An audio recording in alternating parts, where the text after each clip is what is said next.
Գոհ եք Նիկոլ Փաշինյանի կառավարումից։ Իհարկե, Արամը տես գոհ է։ Ես ասում եմ ոչ, Հայաստանի կյանմակորտանման։ Ինչ է արել, որ դուք գոհ եք։ Ամեն ինչ։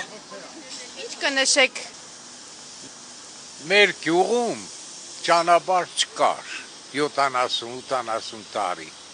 Ճանապարհները կառուցեց, գազ չկար, գազը քաշին, մանկապարտեզ չունեինք, էդել եղավ։ Բայց ինչ պետք է անի որ։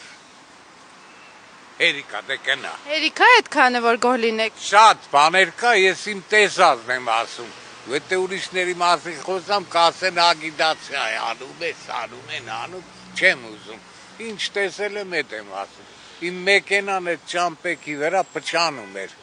Հիմա 120-ի եմ գնում, ջղայնացած, լավ, տեղն անում եմ։ Իսկ եկող ընտրություններին ում եք ընտրել։ Դանդիպեմ, Քոչարյանի հետ համեմատեմ, ում հետ, դուք ասեք։ Թալանել են, միլիարդատեր են դարել, հիմա էլ դրանից հետո կարող է մի ուրիշը կա թաքնված, որ չենք ճանաչում, թող կա տեսնենք ով է, եթե ավելի լավն է, խնդրեմ։ Ում եք ընտրելու ընտրություններին եկող։ Բայց ասեցի, չէ։